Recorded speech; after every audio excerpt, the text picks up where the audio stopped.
안녕하세요. 우리가 살고 싶은 세상의 온전이나입니다. 이 영상에서는 소수자에 대해서 이야기하려고 합니다. 먼저 소수자는 문화나 신체적인 차이 때문에 주류 문화에 포함되지 못한 집단 또는 개인이라고 정의되어 있는데요. 예를 들면 인종, 종교, 언어, 전통 등이 있겠죠. 아마 예전에는 민족을 기준으로 소수자가 생겨났을 것 같아요. 그런데 요즘은 특히 선진국이나 한국처럼 도시국가에 가까운 곳일수록 개인적인 취향과 가치관, 사상에 의한 소수자가 생겨나고 있죠. 그리고 소수자가 아닌 사람들이 있죠. 일단 이 영상에서는 일반 대중이라고 부를게요. 일반 대중들과 소수자들이 서로를 이해하지 못해서 다양한 이슈가 생기고 있는 것 같아요. 어, 단순한 이슈가 아닌 좀 안타까운 사고가 일어나는 경우도 좀 많아지는 것 같고요.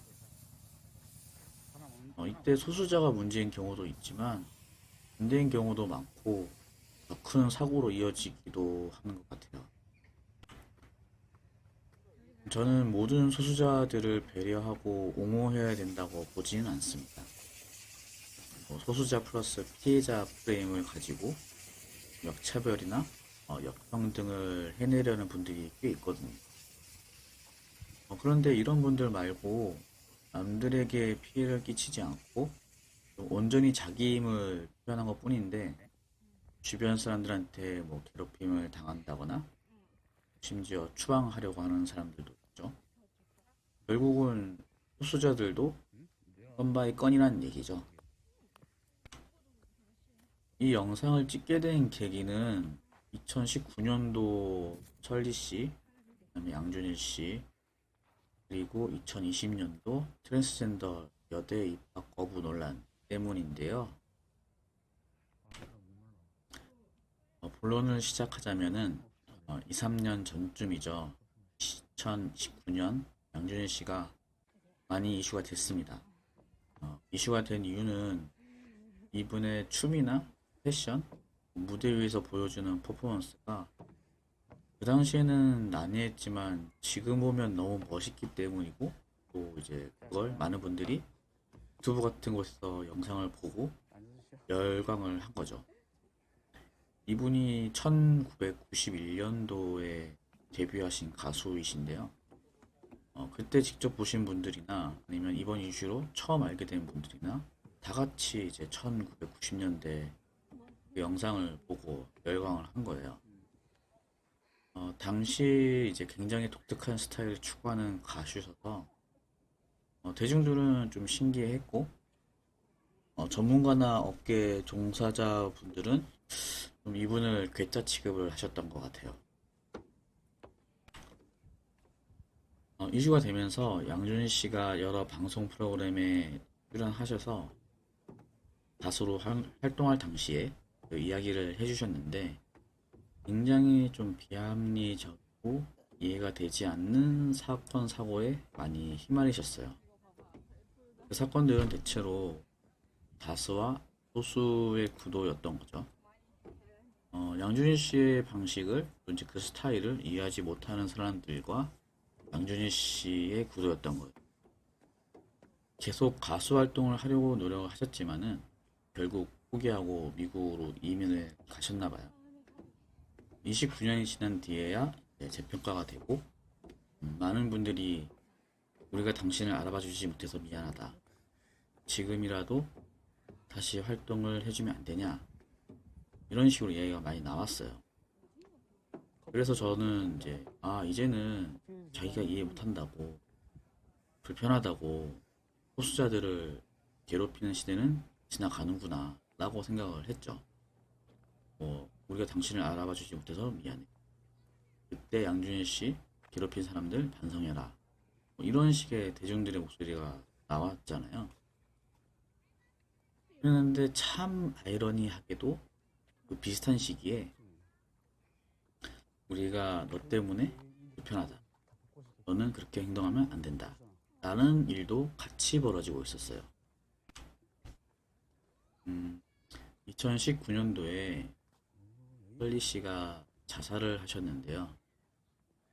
나와 다르다고, 그 다음에 불편하다고, 그런 이유로 헐리 씨를 핍박하고 그런 사람들이 있었어요.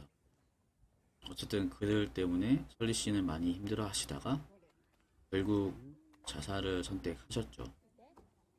그리고 또 2020년도 초에 트랜스젠더의 여성대학교 입학 문제로도 이슈가 있었죠.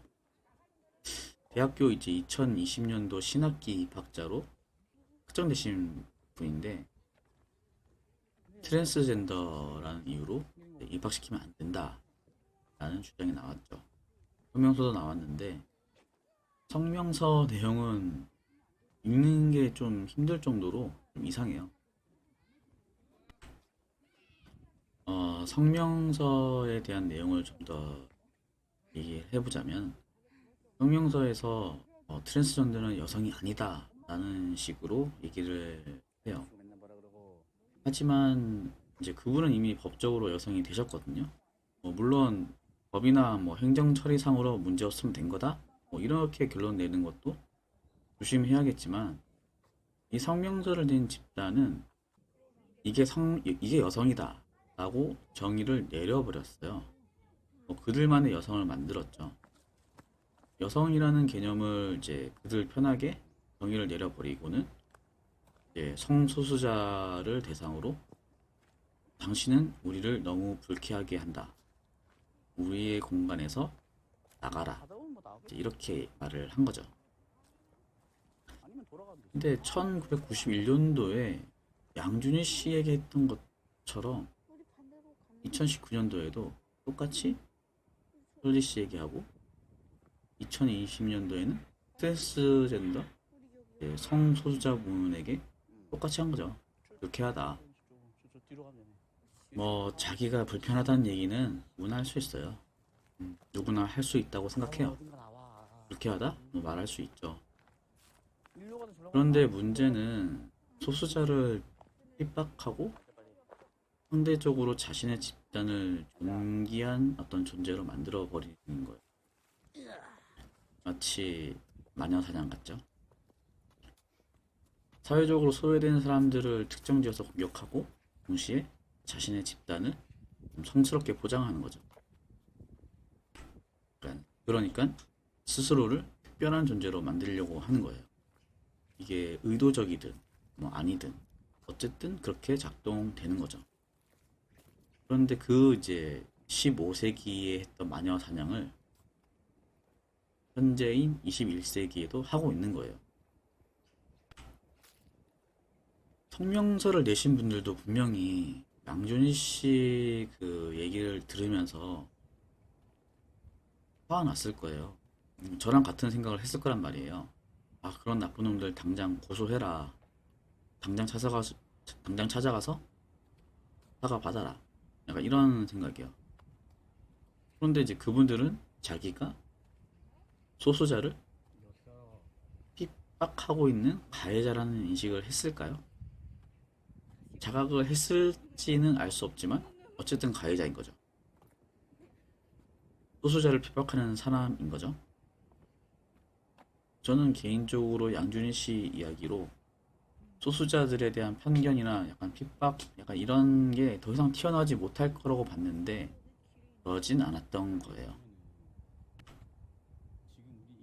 양준일 씨가 방송 프로그램에 나와서 그렇게 좀 어렵고 진지한 얘기를 많이 하셨거든요.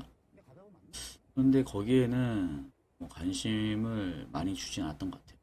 집중을 하지 않았던 것 같아요. 그냥 어떤 옛날 멋있었던 영상만 좀 관심을 주고 찬양을 한 그런 것 같아요.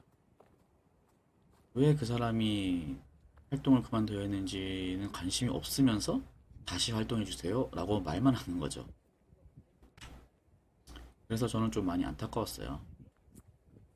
익숙하지 않고 잘 모르니까 소수자들을 불편해할 수는 있거든요. 그런데 약간 공격적인 시선이나 행동은 조심했으면 합니다. 앞으로는 그러지 않았으면 좋겠어요. 중요한 게 또 있는데, 우리들은 어쩌면 다 소수자들일 거예요.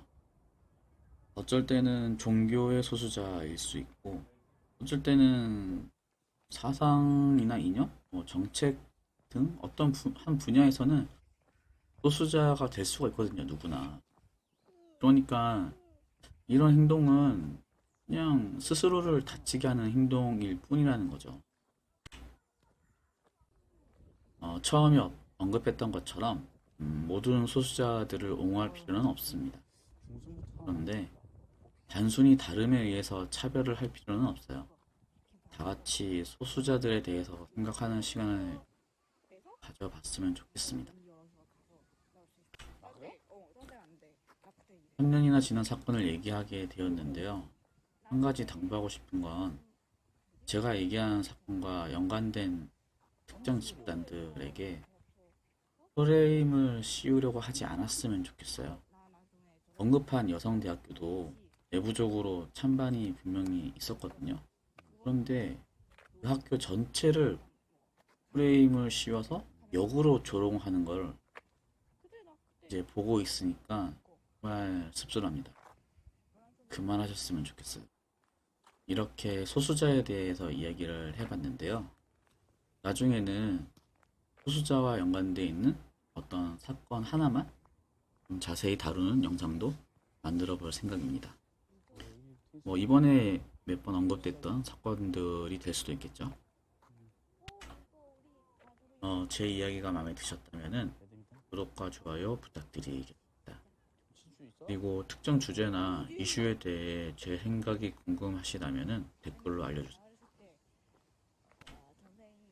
제가 하고 있는 얘기가 우리가 살고 싶은 세상을 얘기하는 건지 아니면 저만 살고 싶은 세상을 얘기하고 있는 건지는 모르겠지만 일단은 계속 얘기를 해볼게요.